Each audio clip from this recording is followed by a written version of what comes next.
Selam Doğal Kürler ailesi. Bugün mutfağımızın en sakin ama en etkili kahramanlarından biriyle karşınızdayım. Defne yaprağı. Evet, o yemeklere aroma versin diye tencereye atıp sonra çıkardığımız yaprak aslında doğanın gizli şifa kaynaklarından biri. Bu videoda defnenin bilinmeyen faydalarını, evde nasıl kullanılabileceğini ve neden sadece bir baharat olmadığını birlikte keşfedeceğiz. Hazırsanız başlayalım. Defne, Latince adıyla Laurus nobilis, Akdeniz'in bereketli topraklarında yetişen, tarih boyunca kutsal sayılmış bir bitkidir. Antik Yunan'da defne tacı, bilgelik ve zaferin sembolüydü. Yani binlerce yıldır hem mutfakta hem de tıpta yer almış, kadim bir bitkiden bahsediyoruz. Biz onu sadece yemeğe koku versin diye kullanıyoruz ama aslında defne, hem vücudumuz hem de evimiz için inanılmaz özellikler barındırıyor. Mutfağımızdaki klasik kullanımından başlayalım. Defne yaprağı çorbalarda, et yemeklerinde, turşularda ve soslarda harika bir aroma verir. Ama az bilinen bir şey var. Defneyi sadece pişirme sırasında kullanmak yerine zeytinyağının içine birkaç yaprak atıp birkaç hafta bekletirseniz doğal bir defne aromalı yağ elde edersiniz. Bu yağı hem salatalarda hem cilt bakımında kullanabilirsiniz. Ayrıca defne yapraklarını kuru bakliyat kavanozlarına koyarsanız böceklenmeyi önler ve hoş bir koku verir. Yani sadece tat değil, doğal koruma da sağlar. Gelelim defnenin sağlık üzerindeki etkilerine. Defne aslında tam bir doğa eczanesi gibi. Sindirim sistemini destekler, mideyi rahatlatır, gaz ve şişkinliği azaltır. Özellikle ağır yemeklerden sonra içilen bir fincan defne çayı, midede hafiflik hissi yaratır. Bunun için bir bardak kaynar suya 2 kuru defne yaprağı atıp 10 dakika demlemeniz yeterli. Defne aynı zamanda bağışıklığı da güçlendirir. İçeriğindeki antioksidanlar vücudu toksinlerden temizler, mikroplara karşı koruma sağlar. Kış aylarında düzenli olarak defne çayı içmek, soğuk algınlığına karşı doğal bir destek olabilir. Burnunuz tıkalıysa, birkaç defne yaprağını kaynar suya atıp çıkan buharı soluyun. Sinüslerin açıldığını hemen fark edersiniz. Bu yöntemi anneannelerimiz yıllardır kullanırdı ve işe yaradığını hepimiz biliyoruz. Defne yaprağının kokusundaki linalool adlı bileşen sinir sistemini yatıştırır, stresi azaltır ve zihinsel dinginlik sağlar. Yani defne kokusu aslında doğal bir aromaterapi gibidir. Akşamları rahatlamak için evde birkaç yaprağı yakabilir ya da defne çayını yudumlayarak günün yorgunluğunu atabilirsiniz.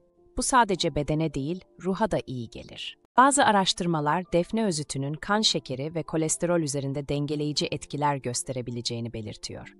Elbette bu tıbbi tedavi yerine geçmez ama sağlıklı bir yaşamın doğal destekçisi olabilir. Yani defne hem kalp hem metabolizma dostu bir bitki. Cilt ve saç için de defnenin gücü azımsanamaz. Defne yaprakları A vitamini, C vitamini ve antioksidan bakımından zengindir. Birkaç yaprağı kaynatıp soğuttuktan sonra tonik olarak kullanırsanız cildi arındırır, gözenekleri sıkılaştırır. Aynı suyu saç durulamada da kullanabilirsiniz. Saç diplerini güçlendirir, kepeği azaltır ve doğal bir parlaklık kazandırır. Defne sabunlarının bu kadar meşhur olmasının sebebi tam da budur. Evde az bilinen birkaç kullanım alanı daha var. Defne yaprakları doğal bir böcek kovucudur. Kilerde, dolaplarda veya pirinç kavanozlarında birkaç yaprak bulundurmak güve ve karıncaları uzak tutar. Ayrıca evin havasını tazelemek için bir cezvede birkaç defne yaprağını hafifçe yakın. Dumanı kötü kokuları yok eder, ferah bir aroma bırakır. Tabii bunu yaparken dikkatli olun. Ateşi kontrol edin.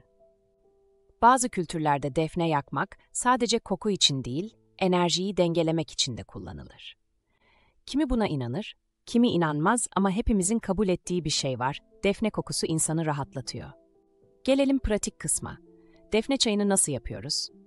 Bir fincan kaynar suya 1 veya 2 defne yaprağı ekle, ağzını kapat ve 10 dakika demlenmeye bırak.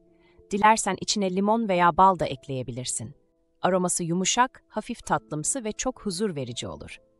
Bu çayı günde 1 ya da 2 fincandan fazla içmemeye dikkat et. Hamileysen, emziriyorsan veya ilaç kullanıyorsan mutlaka doktoruna danış. Çünkü doğal olan her şey de dozunda kullanılmalı. Defne yağı da oldukça değerli. Uçucu defne yağını badem yağı gibi bir taşıyıcı yağla karıştırıp masaj yapabilirsin. Kas ağrılarını hafifletmeye, kas gevşetmeye yardımcı olur. Aynı zamanda aroması da zihni açar. Evde doğal temizlik malzemesi yapmak istersen, birkaç damla defne yağını temizlik suyuna ekleyebilirsin. Antiseptik özelliğiyle yüzeyleri temizler, hoş bir koku bırakır. Gördüğün gibi defne sadece bir yemek malzemesi değil. Şifa, temizlik, güzellik ve huzur kaynağı. Hem lezzet verir, hem korur, hem de ruhu dinlendirir.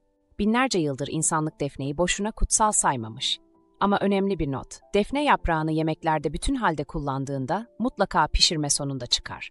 Çünkü yaprak serttir, sindirilmesi zordur. Ayrıca fazla miktarda tüketmek mide rahatsızlığı yapabilir. Yani azı karar, çoğu zarar. Özetle defne, sindirimi kolaylaştırır, bağışıklığı destekler, solunumu rahatlatır, cildi ve saçı güzelleştirir, evi böceklerden korur ve kokusuyla huzur verir. Küçük bir yaprak ama etkisi büyük. Şimdi sana soruyorum, sen defne yaprağını nasıl kullanıyorsun? Yorumlara yaz, belki bir sonraki videoda senin yöntemini paylaşırız. Videoyu beğendiysen beğen tuşuna basmayı ve Doğal Kürler ailesine katılmayı unutma. Doğada her şeyin bir dengesi, bir zamanı ve bir anlamı var. Sen de bu dengeyle kal, doğayla kal.